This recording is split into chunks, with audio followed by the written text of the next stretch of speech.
আমি 3 বছর ছিলাম জেলখানা, রিমান্ডে যতদিন ছিলাম এই খুলনার এক, আমি নাম নিতে ওদের ঘৃণা করি, কি শেখ লাগানো আছে আগে আর পরে, সে যাই হোক।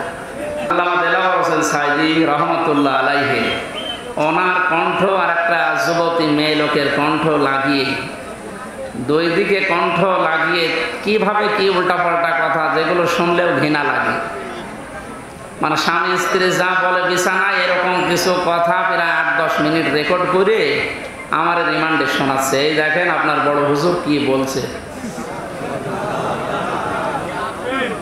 আমার মনে হয় শয়তান পর্যন্ত বিশ্বাস করবে না, অথচ শয়তানরা বিশ্বাস করে। আমরা যখন মাটির নিচে নিয়েছিল ওখানে মাঝে মাঝে বলতো, দেখো তোর বড় হুজুরকে আমরা জেলখানায় রেখে দিয়েছি, কেউ কিছু ছিঁড়তে পারে না। এদের মুখের ভাষা দেখেছেন? আমি এখন ওদের নামে মামলা দেব, শুধু 1-2টা না। আমারে ধরার পরে বলেছিল আমরা যা বলতে বলছি যদি না বলেন আপনার নামে 50টা মামলা দেব। এরপরও আমার বাবার কাছ থেকে 10 লাখ টাকা নিয়েছে। এই কাউন্টার টেরোরিজমে যারা ছিল ওই সময় আসাদুজ্জামান, শেখ ইমরান, এরপরে আতিকুর রহমান, ডিসি মান্নান সহ, আমি নাম জানি না অনেকের, কারণ আমার তো চোখ বান্ধা হাত বান্ধা, কিছু চিনতাম না। ওখানে যে দেখতাম যে জিজ্ঞাসা করে নাম কি, ওই রকম বলত। আমার বাবা সহজ সরল মানুষ, গ্রাম্য মানুষ, আপনাদের এই গ্রামের মতো আমাদের গ্রামে বাড়ি, কুষ্টিয়া জেলা হালসা। এই শয়তানরা 10 লক্ষ টাকা বাবার কাছ থেকে নেওয়ার পরে আবার তারপরের দিন আবার মামলা হয়েছে, অথচ আমি কিছু জানি না। আমি তো আছি মাটির নিচে রিমান্ডে, এদিকে আমার বাবার কাছ থেকে এভাবে টাকা নিতে আসে। কিছুদিন যাবার পরে শুনলাম যে মামলা আরেকটা দিয়েছে। এবার বলছে যা যা বলতে বলছে যদি না বলেন 50টা মামলা দেব, আর এক একটা জেলায় এক একটা, প্রতিদিন আপনি শুধু ঘোরাফেরা করেন। অথচ নিজে নিজে আমার মাঝে মাঝে বলতো যে আপনি কিছু জানেন না, তাও জানি, কিন্তু বলা লাগবে। বলেন তো কোন জুলুমে ছিলাম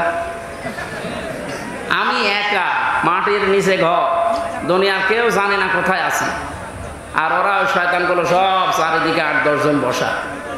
ও চেহারা দেখার তো কায়দা নেই, মাঝে মাঝে চোখ খুলে দিত, একটু দেখতাম যে এই তো টাটকা সব শয়তান বসে আছে। এদের নামে এখন 1-2টা 50টা, যেমন আমারে বলেছিল এদের 500 করে মামলা দেওয়া দরকার। শয়তানরা আমার টেনে বস, আমরা বেশি করব না ভাই। না কবতুম ফাইবু বিমিসলি মা উকিবতুম বি, আল্লাহ বলেন যতটুকু ওরা নিয়েছে অতটুকু প্রতিশোধ নাও। এতটুকু যদি যা করেছেন 17 বছরে, যদি এতটুকু করা হয় টিকতে পারবেন না। তারপরও আমাদের যিনি দায়িত্বে আছেন আমিরে জামাত, আমাদের মাথার মনি যিনি ডাক্তার শফিকুর রহমান, ভদ্রলোকের সাথে আমিও 4 দিন ছিলাম জেলখানা, কাশিমপুর কেন্দ্রীয় কারাগারে। লোকটার আচরণ ব্যবহার দেখেছিলাম। উনি যেহেতু ঘোষণা দিয়েছে যে না অন্যায় ভাবে না, যতটুকু যার জুলুম হয়েছিল অতটুকু নিয়ে বাকিটা মাফ করে দিতে, আমরা মাফ করে দেব, কিন্তু যা করেছিলেন ওটা করার পর। কারণ একেবারে যদি বাবা শাহজালাল সব হালাল এটা করে দে, তো শয়তানরা আবার মাজা তুলে দাঁড়িয়ে আবার আমাদের কষ্ট দেবে। নূহ আলাইহিস সালাম দোয়া করেছিলেন একেবারে শেষে, আর যখন না পারলেন বললেন ফাকালা নূহু রাব্বি লা তাদার আলাল আরদি মিনাল কাফিরিনা দাজ্জারা, হে আল্লাহ এদেরকে আর জমিনে দমে দাঁড়াতে দিয়ে না, এদের চিহ্ন পর্যন্ত আর রাখার দরকার নেই, এদের আন্ডা বাচ্চা পর্যন্ত যেন দুনিয়ায় না থাকে।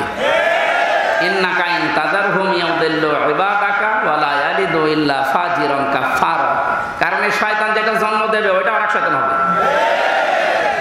এই জন্য বলছি আল্লাহ রাব্বুল আলামিন নবী যখন দোয়া করতে পেরেছিলেন, আমরা তো সাধারণ মানুষ, ওনাদের মতো ঈমান, তারপর ওনারা বরদোয়া দিয়েছে যে আল্লাহ একটা আন্ডা বাচ্চা পর্যন্ত যেন না থাকে, কারণ থাকলে সেটা শয়তান হবে, ও যেটা জন্মাবে সেটা আরেক শয়তান হবে। ওই দিকে তাকিয়ে বরদোয়া করছি। আপনি যা করেছিলেন ওইটার হিসাব এখন কিন্তু আপনাকে দেওয়া লাগবে। সম্মানিত যশোরবাসী, যারা নিষেধ করতো এই 144 ধারা দিয়ে, আজ তারা কোথায় হারিয়ে গেছে। কত কায়দায় পালানোর চেষ্টা চালাচ্ছে, জনগণ পালাতে দিচ্ছে। দরবেশ বাবা পর্যন্ত দাঁড়িয়ে কেটে হয়ে গেছে। শয়তান ওরে দেখে আর ভাবে, আল্লাহ তুমি আমার শয়তান বানিয়েছো। এটা তো দেখতে শয়তানের মতো লাগছে এখন, এমনকি প্রশাসন পর্যন্ত ওরা চিনতে পারে না। তখন ওর যে বন্ধু ছিল ওটা আর শয়তান। যাই হোক, এই শয়তান নাকি বলে যে আমার একা নেবেন, মানে ওই যে আর শয়তান আছে। আর কে ওইটা? ওই দরবেশ। দরবেশ তো চেনা যায় না, শেষ পর্যন্ত নিয়ে গেছে দুইজনে। এখন একে ডিম খাচ্ছে উপরে নিচে বিভিন্ন জায়গায়।